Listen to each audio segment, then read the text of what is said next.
যখন শহরের সবচেয়ে বিখ্যাত এবং ধনী উত্তরাধিকারী আরমান সিংঘানিয়া তার নতুন বউ আস্থাকে নিয়ে নিজের বাড়ির দরজায় এসে পৌঁছালো, তখন আশেপাশের মহিলারা নিজেদের মধ্যে ফিসফিস করা শুরু করল। আরমান সিংঘানিয়া বিয়ে করে নিল? ও তো মেয়েদের সহ্যই করতে পারে না, তাই না? আরে আসতে বলো, যদিও শুনতে পায় না তাহলে তোমার রক্ষে নেই। আর কার কার মুখ বন্ধ করাবে এই পাগল সিংঘানিয়া? গোটা শহর ওর সত্যিটা কিন্তু জানে। জানি না কোন মেয়েটার কপাল পুড়ল যে এরকম একটা শয়তানকে বিয়ে করে তার বউ হলো। শুনতে পাচ্ছি আমি, কানে কালা নই। সবাই জানত যে আরমান মেয়েদের প্রতি ভীষণ ঘৃণা পোষণ করত, আর এই ঘৃণা থেকেই এমন গুজবও ছড়িয়েছিল যে আরমান সিংঘানিয়া মেয়েদের নয় বরং ছেলেদের পছন্দ করে। সামনে আছি বলে যা খুশি তাই বলবে। তোমরা জানো তো আমি কে, আর আমি কি করতে পারি তা নিশ্চয়ই তোমরা জানো। কি নাম ছিল জানো তোমাদের ওই বন্ধুর? পুষ্পা। পুষ্পার নাম শুনতেই মহিলাদের আত্মা কেঁপে উঠল। তোমরা ভুলে গেছো হয়তো আমি কি করেছিলাম।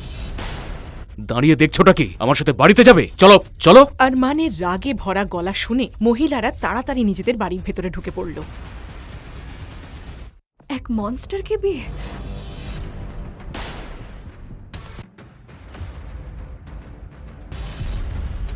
ওই মনস্টারকে বিয়ে করে ওর সন্তানের জন্ম দিতে হবে। আস্থা, তোর কাছে অন্য কোনো আর পথ নেই। তোকে এই বিয়েটা করতেই হবে। আমি এই বিয়ে করতে পারবো না। আমার ডক্টর হওয়ার স্বপ্ন অসম্পূর্ণ থেকে যাবে। তুই জানিস এদের কত ক্ষমতা?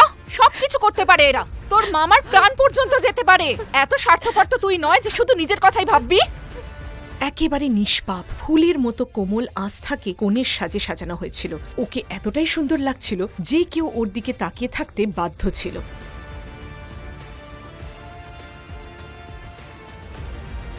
আর অন্যদিকে ছিল সেই হ্যান্ডসাম মনস্টার।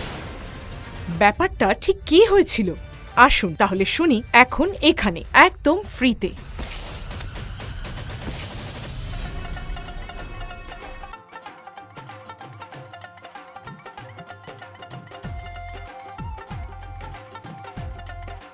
প্রিয়াঙ্কা দিদি, তোমার বিয়ে আর আমি আসবো না?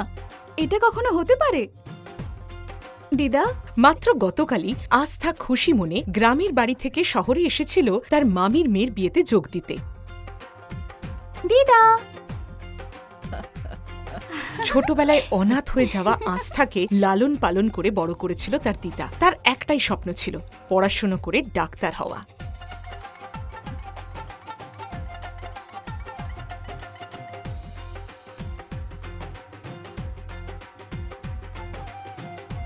কিন্তু এটা কিভাবে হলো?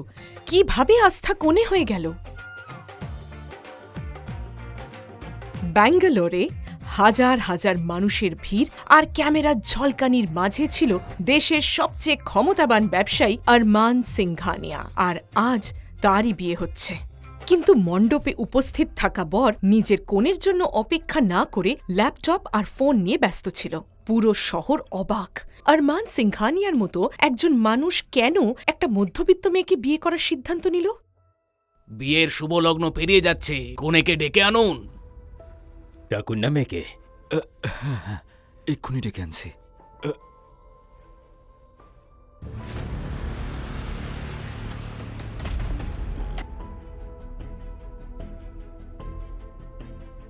আরমানের কোণে প্রিয়াঙ্কাকে পছন্দ করেছিলেন আরমানের দাদু আলোক সিংঘানিয়া। প্রিয়াঙ্কা ছিল তাদের অফিসের একজন ক্লার্ক মনোজ মালহোত্রার মেয়ে। অত্যন্ত সরল আর সাদাসিধে মেয়ে প্রিয়াঙ্কা বাবার চাপে এই বিয়েতে রাজি হয়েছিল।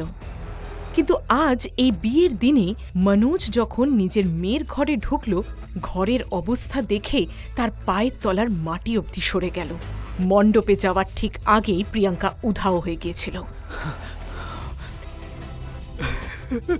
আরে তুমি কি করলে? প্রিয়াঙ্কার বাবা মা বিষয়টা বুঝতেই তাদের পা কাঁপতে শুরু করল। ঠিক তখনই আলোক সিংঘানিয়া বুঝতে পারলেন কিছু একটা গন্ডগোল হয়েছে। সেটা বুঝেই তিনি রুমের দিকে এগিয়ে গেলেন। আরে মেয়ে তৈরি হয়েছে না হয়নি?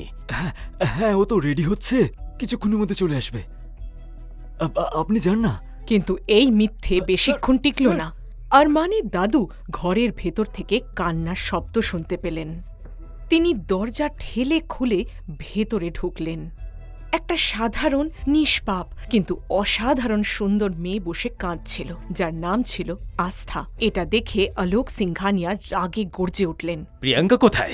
প্রিয়াঙ্কা পালিয়ে গেছে স্যার, আর আমার সম্পূর্ণ বিশ্বাস যে এই আস্থাই ওকে সাহায্য করেছে। আমি কিচ্ছু করিনি মামি, প্লিজ আমার কথা বিশ্বাস করো। এ বিয়ে তো নিশ্চয়ই হবে। যদি কোণে পালিয়ে গিয়ে থাকে তাহলে ওর জায়গায় অন্য কেউ বসবে। যদি এই বিয়েটা না হয় তাহলে জানো তো আরমানের রাগ থেকে কেউ বাঁচাতে পারবে না, আমিও না।